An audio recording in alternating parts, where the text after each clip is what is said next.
episode 5 of the Simply Great Relationships podcast. We're so glad you could join us today. I'm Meredith Silversmith, and this is Marina, and we are excited to bring you this episode on how to win a fight with your partner. How to win. Yeah. That's a good one. We all love winning.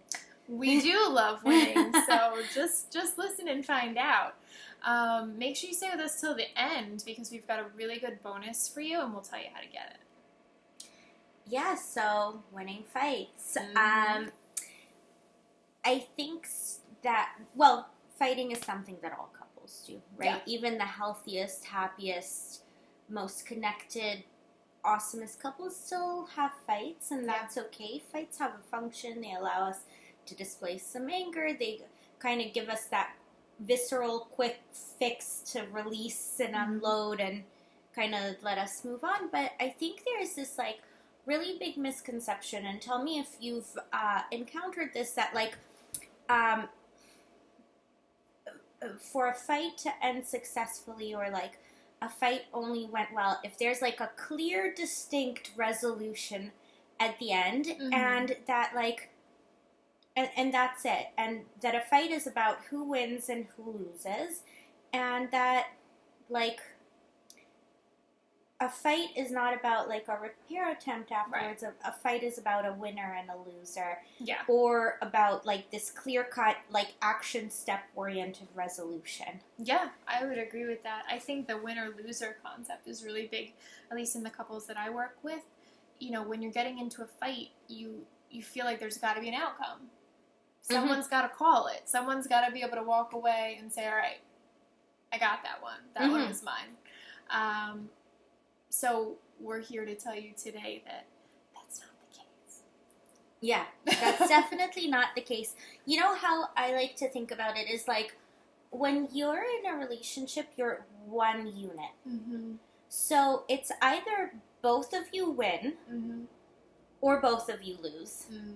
There is no winner or loser. There's either two winners or two losers in a fight. Because, have you ever had this? I know I've never walked away from a fight with George, feeling great, I'm the winner. Yeah, no. And I know he's never either. Agreed. Yeah, I don't think Tom and I have done that either. Because even if you feel like you won, you probably pulled out the big guns and just steamrolled your partner. Yeah, you probably, really hit below the belt, and that, little feeling of winning is actually, I really made my partner feel horrible, so I felt powerful in that moment. Guys, that's not winning. No. That's not winning. That's actually causing a lot more damage in your relationship than winning. So, again, either both of you win or both of you lose. And both of you lose is both of you walking away from a fight feeling crappy. And not making those repair attempts. Right. Needed to kind of get things back to equilibrium and get back to a good place. Yeah. So that's what's really important here is that a fight isn't over when there's a winner or a loser. A fight is over when you've repaired your relationship, when you've reconnected and you've decided jointly to move on. One of the ways to make this easier, and this is a quote that I can't for the life of me remember who said it, but it really has stuck with me over the years. Fight with me like you love me, right? Because in that moment, we're fighting with our partner like they're our enemy. We hate them, but you don't hate them. So to try to argue like you're arguing with someone that you love and argue with the mindset that we're still going to be in a relationship tomorrow. We're still going to be married tomorrow. We're going to wake up tomorrow and move on with life. So why am I getting into this knockdown, drag-out fight with them, you know? Fights should not carry on for days and days. When I hear that in session, it concerns me. Me too. I always take that as a huge, huge, huge red flag when couples are we fought and then we didn't talk for 3 days, 5 days. I've had up to 2 weeks. Same. And I just my first question is how awful must have that been for both of you? And then my immediate second question is, what message was each of you trying to send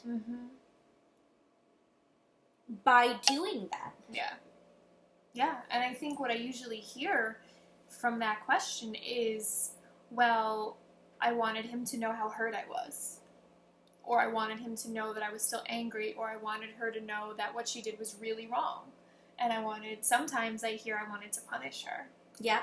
You know, I wanted to punish her. I knew it would upset her if I didn't talk to her for 2 weeks, so I didn't talk to her because she needs to know what she did was wrong. And in a way, all of these are examples of what I call like a convoluted way of asking for empathy. It's kind of like what we talked about in the How to Get Divorced episode. It's a really bad tool trying to get to a really important need. Yeah. But again, like, are you being strategic? Like, is that really the best way to communicate I'm hurting? Or is that... And when you say, like, I want to punish my partner, I think what a lot of couples are really saying is, like, I want my partner to know how I feel in this moment. Yeah. You know, like, is that strategically getting you to where you want to be? I don't think so. And I can say, I mean, in my marriage, Tom and I we don't go to bed angry. Like, that is one of our rules. Like, and I know that's a bit of an old school saying, but I really believe in that. I mean, barring a really, really significant argument where you really need the time and space of overnight to physiologically calm down and regroup, we don't let it go that long. We resolve it that night and we move on. We've never, not speaking for a day or 3 days or 5 days. I can't imagine what that feels like.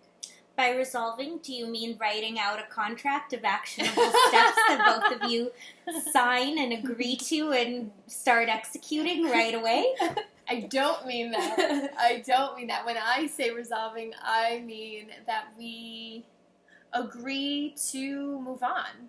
Whether or not we have come to a solution, we agree to move on with our day and our night and connect and enjoy each other's company and talk and be regular, be loving. That's great. So I guess that leads us to the bigger question of, like, what does repair look like? What can repair look like? That's a good point. I always use the term the olive branch. Like, who's extending the olive branch, right? Because you get into an argument, usually it ends in, like, a huff, right? Nobody's talking to each other. You just kind of are in the same space or you're nearby. And then someone says, so what do you want to do for dinner? Or, like, that's, you want to go to Starbucks? You want to go for a walk? Like, someone breaks the silence. Someone reaches out and invites the other person in some way back into their world. Like, I feel like that's a really benign repair attempt, right? It doesn't take a lot. It doesn't. And it doesn't need to be big. And I think the other person's role is in that moment to, like, shed the defenses and to really be receptive to that repair attempt. And I think that's what can be really hard. I mean, I can speak from a personal level. That used to be quite hard for me to get out of that, like, woe is me, ruminating on the things I wish I would have said and where I wish I would have, like, jabbed harder and gone for the jugular more. And really accept that repair attempt and really, like, take that olive branch. I think that's a two-person process. But when you're in that mindset, like you said earlier, like, fight with me like I'm someone you love, like, when you remember that, it's much easier to grab onto that olive branch. Yeah. And to appreciate it, right?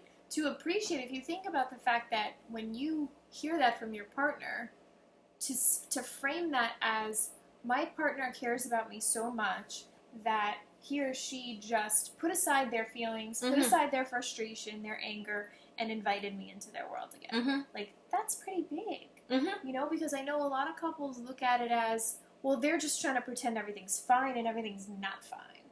I hear that a lot. Like, if they try to go back to normal, that's just because they don't want to talk about it anymore. Or they think that I'll just forget. Or, no, this is really, really constructive and healthy. It doesn't, accepting the olive branch doesn't mean that this topic never gets brought up again. It means I'm willing to move forward in this day like I love you, and we can talk about it again when we're in a better state of mind. Yeah, I think it's giving a lot of recognition to the fact that we are not going to reach a resolution or even be able to talk about a compromise in this state of mind.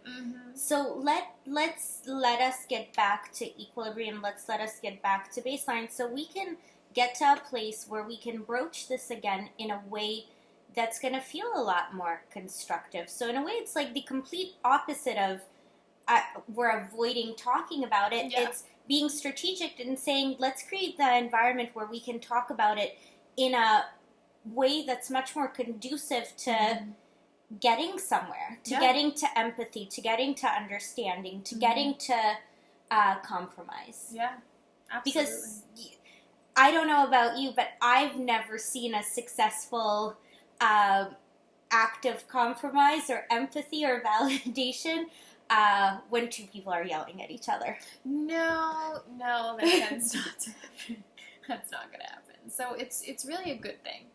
And it can be very hard. I know you touched on this, but it could be very, very hard to extend it. And it could be equally hard to accept it. It's really hard because you have to put down your defenses, like you said. You have to let it go for the moment and say, okay, I love this person. We're still going to be in a relationship tomorrow.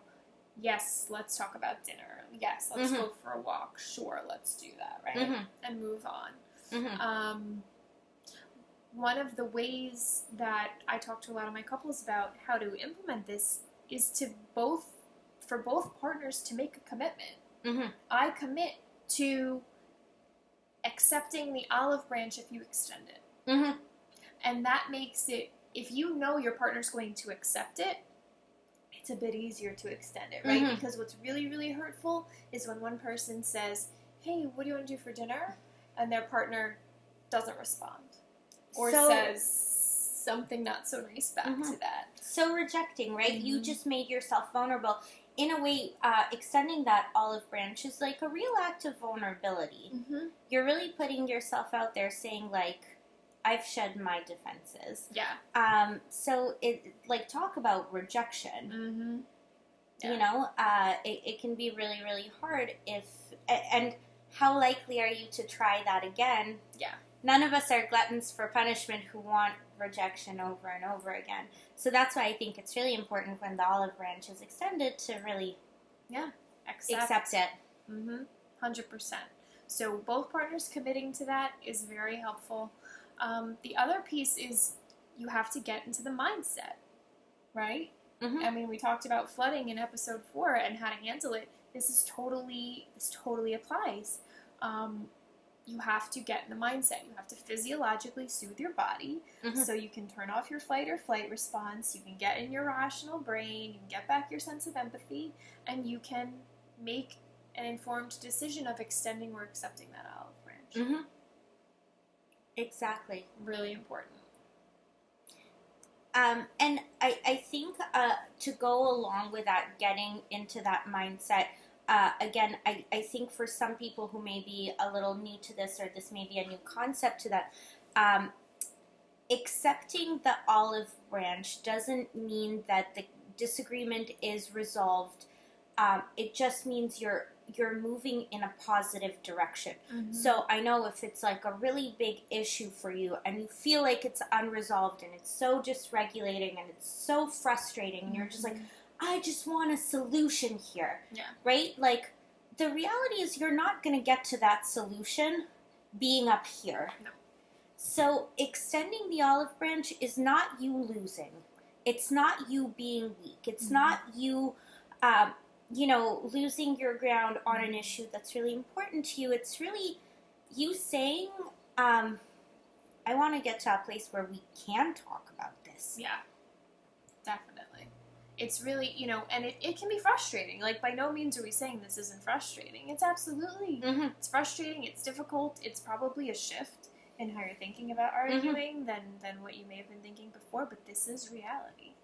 It is. And I think, like we said in the beginning, like, all happy couples fight. I know this is something that George and I, like, we fight, we have disagreements, but I know, like, if we get into a fight, our commitment is, like, we don't alter our plans. So if we have plans to still go out on a dinner or on a date, or to, like, to take our dog on a walk or whatever, like, we stick to those plans, because what we don't want to communicate in our relationship is that a fight causes a disruption to the things we like to do. Yeah. That, like, a fight is just that. It's like a one-off, it's an exception. It has a beginning, middle, and end. And when it ends, like, we resume. And a lot of times, like, if we get into a fight about something that either one of us thinks is really pertinent, in that calm down phase, in that resolution phase, we'll make a time to discuss the topic. It probably won't be the same day, but we usually try to stick to within 2 or 3 days, where we'll know and we'll kind of be prepared and we're ready to enter that discussion in a way that's calm, in a way that's rational, where we can literally, like, bring our points to the table and make our feelings heard. And it gives us some time, like, individually to reflect on, like, where did I go wrong? Like, where did I get heated? Why was that a trigger point for me? Yeah. And how can I manage that better when we sit and discuss this in a far more genuine way? Yeah. You know, so, like, that there isn't this feeling of, like, this important issues being ignored. Yeah, that's a great point. I actually just saw that with a couple recently where, you know, I had them write down things, thoughts, feelings, things that stood out to them after there was a difficult conversation. So go home that night, write down anything that's in your head, anything that's stuck there, how you're feeling, what you're thinking. And then we met not far after that, and when we met to talk about what they had written down, looking back, it was, I heard from them, you know what, when I wrote this, I was feeling so strongly, but now that I'm reading it, it doesn't really resonate with how I'm feeling, just, you know, a day or two later. So I think that's really telling about if you can just reconnect, move forward, give yourself some time, and then come back to the table, you're going to be having a much more constructive conversation. And I think there's, like, your visual representation of your flooded state. Yeah. And, like, the proof is in the pudding there in terms of, like, you're not yourself when you're flooded. Right. You're, like, how you think and feel when you're flooded, even though in that moment feels so real and so powerful, is not how you think the other, like, 167 hours of the week. Yeah. You know, and I think that is such a powerful exercise to go through here with your coach at home, like, to realize, like, and have that visual proof of, like, this, the feelings and thoughts I have in a flooded state are not how I generally feel overall. Yeah, definitely. And I think that's a big part of kind of extending the olive branch, is having realization into, like, I was a little not myself. Yeah. And my my non-flooded self really loves this person and really cares about this person and wants things to feel positive and wants to engage in our rituals of connection and wants to have the good communication and have the intimacy. And I'm not gonna let this angry, flooded state that's temporary, has a beginning, middle, and end, really impact the rest of the time with my partner. Yeah. Really important.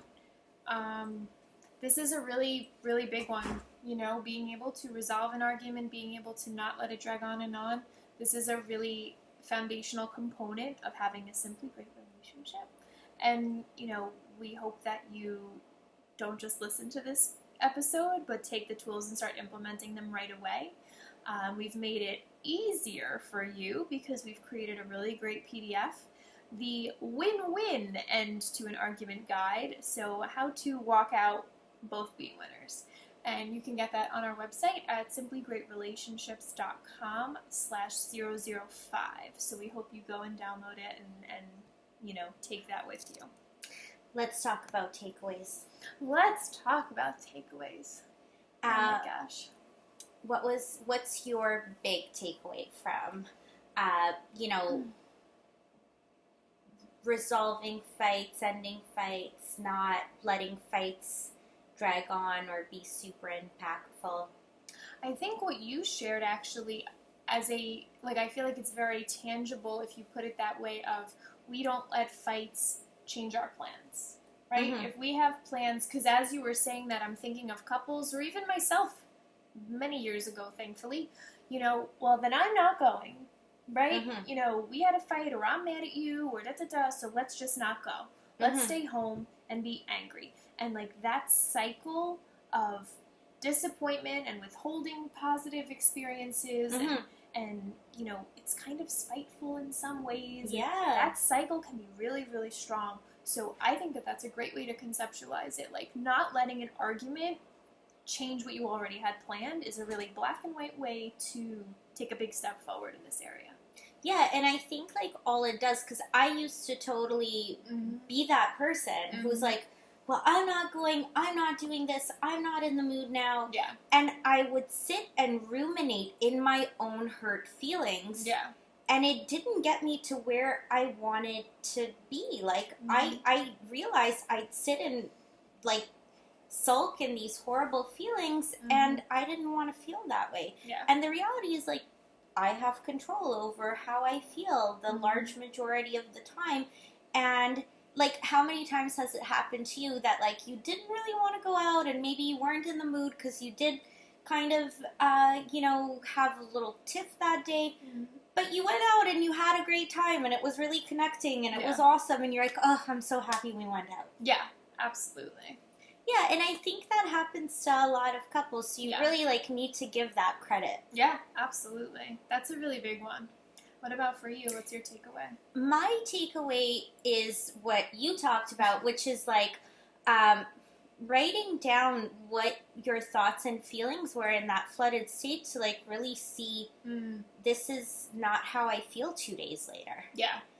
I'm not locked in. These are not dogma. These are not beliefs I'm locked into. I think that is so, so, so powerful because I know that when you're in that state, those thoughts and feelings do feel like dogma. They feel so real and so powerful, but to have that visual representation of and then say, this isn't how I feel anymore.